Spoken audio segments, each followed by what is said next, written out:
Bismillahirrahmanirrahim. Qala al-musannif rahimahullahu ta'ala wa nafa'ana bi'ulumihi wa maddana bi asrarihi wa fadha alaina min barakatihi wa bikum amin. Madza yaqulur rabab? Apa yang diungkapkan oleh alat musik bernama rebab? Rebab itu alat musik klasik dari abad ke-8, diproduksi di Afrika Timur dan di Timur Tengah, yang bentuknya itu mirip biola. Nah, dulu di kalangan para sufi ini seringkali dimainkan untuk apa? Untuk semakin mengobarkan api cinta ilahi di dalam diri para sufi itu. Sehingga dengan demikian di puisi-puisi para sufi, kata-kata rebab itu seringkali bermunculan. Apa sesungguhnya yang diungkapkan oleh rebab itu? Nah, di dalam tafsirnya Maulana Rumi, rebab itu sesungguhnya mengucapkan, alas tatadri, bukankah engkau telah tahu? Madza yaqulur rabab? Apa yang dikatakan oleh alat musik bernama rebab itu, andam il ain, tentang air mata, wal akbad al hari, dan jantung yang membara. Jadi ya, bagi Maulana Rumi, bunyi alat musik rebab itu berbicara tentang air mata yang mengalir dan jantung yang membara karena cinta. Pertama, air mata ya. Air mata itu sangat sering tumpah di kalangan para sufi hanya karena mereka menyaksikan atau mendengarkan sesuatu. Jadi hati mereka itu tergetar oleh segala sesuatu yang dianggap paling sepele oleh orang kebanyakan. Nah, apalagi mereka itu menikmati suara rebab, bukan saja air mata mereka yang tumpah, tapi hati mereka yang terasa teriris-iris oleh belati cinta. Jadi ini penting untuk orang kemudian ya, di mana air mata itu sangat mahal harganya. Jadi sekarang itu gelak tawa sangat murah, tapi air mata begitu mahalnya. Nah, di kalangan para sufi, air mata itu harganya sangat murah. Artinya apa? Gampang mereka itu menangis oleh sesuatu yang sesungguhnya sepele bagi orang lain. Karena itu kemudian Maulana Rumi tegas, di hadapan Tuhan semesta alam, jadilah seperti kanak-kanak yang gampang menangis. Coba sudah berapa tahun kita tidak menangis? Sudah berapa tahun hanya episode gelak tawa demi gelak tawa yang kita rayakan? Jadi betapa pentingnya kita itu menagih diri. Mana tangisanmu sebagai bukti cintamu di hadapan Tuhanmu? Harus ditagih seperti itu. Nah, berkaitan dengan suara rebab tentang air mata yang deras mengalir dan jantung yang membara karena cinta itu adalah kuntu jildan. Semula aku adalah kulit. Jadi kulit yang menjadi pembungkus daging. Wa fusiltu ana anil lahmi. Kemudian aku dipisahkan dari daging. Jadi yang semula menyatu dengan daging, kulit itu kemudian dipisahkan secara paksa, dan itu tentu saja melahirkan adanya kesakitan demi kesakitan. Karena itu fakaifa la a'innu, ojeng, maka bagaimana mungkin aku tidak merintih minal firaq, lantaran perpisahan, wal azab, dan siksaan. Sinan.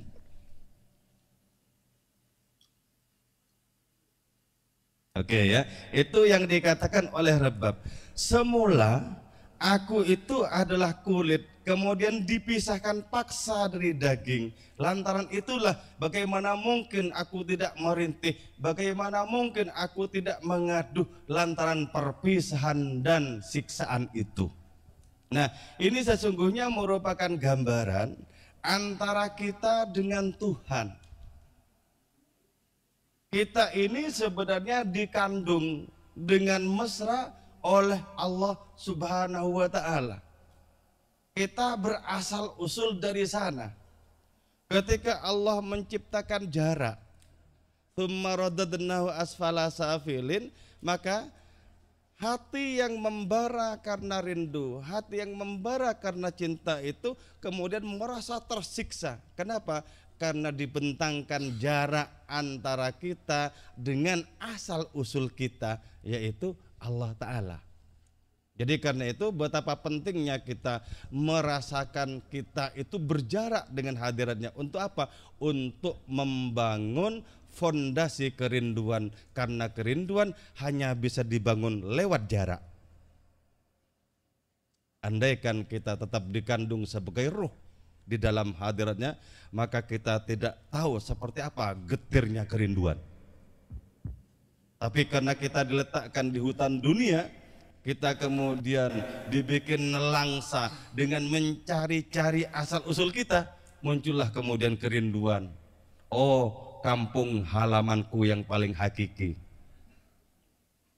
Di Allah Ta'ala adalah kampung halaman kita, dan tidak boleh tidak kita mesti bergegas ke sana. Nah, ini perspektif kerinduan, perspektif cinta di dalam kita beragama.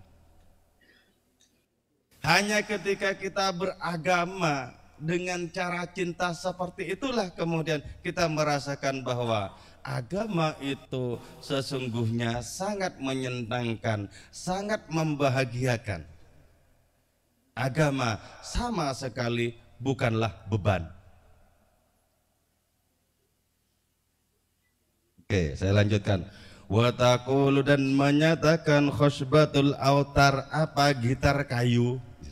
Jadi alat-alat musik itu dipersepsi oleh Maulana Rumi sebagai corong keilahian, sebagai corong cinta. Kalau tadi Rebab yang mengatakan, sekarang gitar kayu yang mengatakan. Karena itu ya, musik itu sesungguhnya memiliki hubungan yang sangat dekat dengan spiritualitas. Musik itu sama seperti sastra, memiliki hubungan yang sangat kuat dengan tasawuf. Apa kata gitar kayu? Kuntu husnan ahdar, semula aku merupakan ranting kayu yang hijau. Wa tahattamat uqudi, kemudian menjadi bercerai-berai ikatan-ikatanku. Wa tamazzaqa dzalikar ribab, dan hal itu menjadikan sanggurdiku bercerai-berai. Oke. Yang pertama, sebagai cabang atau ranting yang hijau, lekat dengan pohon, tapi kemudian dipisahkan secara paksa. Dibikinlah kemudian gitar kayu itu. Nah, ketika gitar kayu itu dibunyikan sebagai alat musik, maka bunyinya adalah bunyi rintihan, bunyinya adalah bunyi kerinduan kepada asal usulnya itu.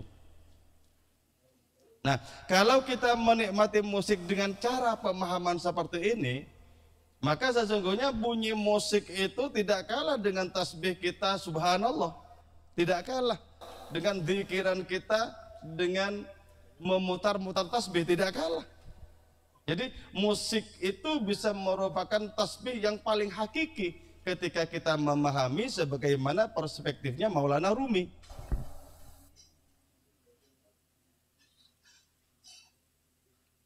Terus Sanggurdi. Sanggurdi itu apa? Sanggurdi itu adalah alas kaki bagi penunggang kuda. Itu sanggurdi. Jadi ada dua ya, sebelah kanan, sebelah kiri. Itu namanya sanggurdi. Nah, sanggurdiku dengan demikian menjadi tercerai-berai. Artinya apa? Sebagai cabang, sebagai ranting dari pepohonan itu kemudian menjadi tercerai-berai kekuatannya. Sama dengan orang yang tidak memiliki pijakan kaki ketika menunggangi kuda, itu menjadi sangat gampang untuk terjatuh. Jadi kalau begitu ya, betapa perpisahan itu sangat penting. Untuk apa? Untuk mengetahui mahalnya perjumpaan. Andaikan kita tidak disapih oleh Allah, tidak diletakkan di asfala safilin seperti sekarang ini, mungkin selamanya kita tidak tahu apa artinya kerinduan itu. Jadi karena itu berprasangka baiklah kepada Allah bahwa hadiratnya meletakkan kita di hutan dunia ini dalam rangka untuk menumbuhkan adanya benih-benih cinta dan kerinduan kepada hadiratnya itu. Jadi orang misalnya dalam pencariannya enggak sholat, dalam pencariannya sangat dekil dan lain semacamnya, kalau itu untuk mengobarkan kerinduan dan cinta enggak masalah. Kalau terus-terusan dekil itu loh yang masalah. Dekil sedekil-dekilnya. Wah, kapan rampungnya pencarian? Sementara waktu kita terbatas.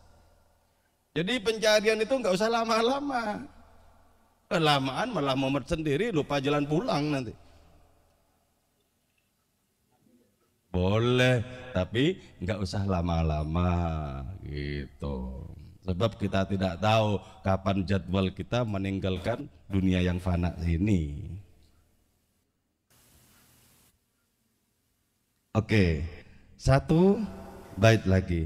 Nahnu ghuraba'u, nahnu adapun kami ghuraba'u ialah orang-orang asing fi firakin di dalam perpisahan ayyuhal muluk wahai raja-raja rohani. Jadi ya, ketika kita merasakan diri kita sebagai orang-orang yang terasing, maka tandanya adalah kita mau melakukan pendekatan. Apa tandanya seseorang itu sudah mulai dekat dengan Allah? Ketika orang itu mulai terasing dengan sesamanya, dengan makhluk-makhluk terasing. Jadi ketika kita sudah makin terasing dari makhluk-makhluk, tandanya kita sudah ditarik ke arah Allah. Coba ya, ketika seorang wali pemabuk Bishr bin Haris Al-Hafi setiap malam berada di pesta dan mabuk dalam pemahamannya yang paling harfiah, mabuk arak, dan banyak teman-teman mabuk di situ. Ketika suatu saat sudah dipanggil oleh Allah Ta'ala untuk meninggalkan arena mabuk itu, dengan serta-merta beliau merasakan terasing dengan teman-teman sesama mabuknya itu loh.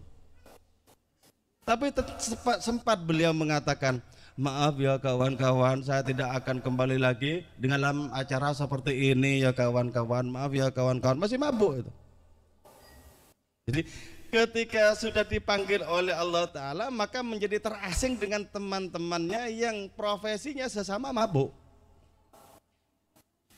Sudah menjadi lebih condong kepada Allah Ta'ala. Ketika seperti itu, maka kehangatan itu dirasakan dalam kebersamaan dengan hadiratnya, dan dengan makhluk-makhluk itu menjadi semakin terasing. Itu yang disebut dengan nahnu ghuraba fil firaq. Kami adalah orang-orang asing fil firaq, di dalam adanya keterpisahan. Ayyuhal muluk, wahai raja-raja rohani. Kenapa raja-raja rohani itu kok dijadikan sandaran berkeluh kesah? Karena mereka mewakili pertolongan Allah di dalam kehidupan ini. Jadi di mana ada raja-raja rohani, maka dipersilahkan kita berkeluh kesah tentang berbagai macam persoalan kepada mereka. Mereka sebagaimana Nabi tidak pernah menolak keluh kesah siapapun. Tetap iya. Itu berarti Allah meletakkan orang-orangnya untuk menampung berbagai macam persoalan. Karena itu semakin tinggi derajat seseorang di hadapan Allah, semakin banyak menampung persoalan. Semakin banyak. Dan tidak pernah ruwet. Kenapa? Yang menyelesaikan hakikatnya Allah. Bagaimana mungkin ruwet? Ketika ada orang berkeluh kesah, ya iya, bilang iya itu iya Allah yang mau nanggung, aku yang nggak bisa. Iya, nggak pernah bilang tidak. Iya, iya. Dalam batinnya ini langsung nyambung kok dengan Allah. Karena itu kalau kita mohon doa kepada mereka, misalnya, Mbah, tolong saya doakan. Iya, iya itu langsung tembus langitnya. Enggak usah pakai prosesi berdoa. Mari diaminkan dulu, enggak usah pakai itu. Karena itu kalau saya ke Habib Abu Bakar di Nganjuk itu, cukup air, enggak usah baca apa-apa, Bu, udah. Wah ini langsung tembus ini, Bu, itu langsung tembus. Air sakur kardus itu loh, air sakardus minta didoakan. Kan kalau Kiai manual satu-satu tiupnya toh. Ini enggak, sakardus Bu, udah. Tembus itu. Kenapa? Karena wajah beliau itu tidak mengindikasikan adanya tertarik apapun kepada makhluk-makhluk. Wajah beliau murni tawajuh yang tiada henti kepada Allah Subhanahu wa taala. Karena itu ya, waktu saya ke sana, beliau naik ke mobil itu, mobil yang saya bawa itu. Terus di atas mobil itu beliau itu meludah-ludah ke mobilnya, tuh, diam, tuh. Saya itu senang sekali dan tidak ingin sama sekali untuk membersihkan itu. Kenapa? Boleh jadi seluruh ibadah saya sepanjang umur saya belum ada apa-apanya dibandingkan ludah itu. Dan sangat terasa, berkahnya itu sangat terasa. Nah itu orang-orang ilahi, itu bagian dari ayyuhal muluk, bagian dari raja-raja rohani. Lekatkan diri kita kepada raja rohani itu, kita akan merasakan betapa perjalanan kepada Allah Ta'ala itu sangat riang gembira. Jadi ternyata ya, makin tinggi derajat seseorang, makin jauh dari tindakan manual. Bisa langsung. Orang tidur itu ditunggu banyak tamu, tidur loh ya, ditunggu banyak tamu.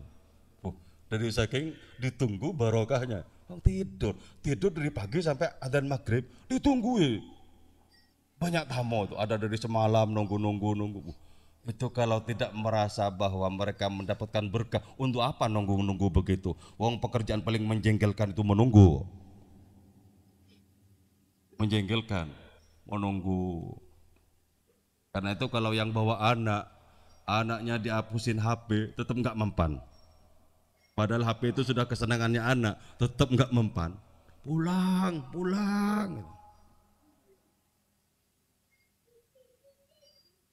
Oke, kita ini adalah ghuraba. Kita adalah orang-orang yang asing. Fastami'u ilaina, mbok tolong perhatikan kami wahai raja-raja rohani. Idh ilallahil ma'ab, karena kami pun juga akan kembali kepada Allah sebagaimana para jenengan yang sudah terlebih dahulu kembali kepada Allah Ta'ala. Gitu.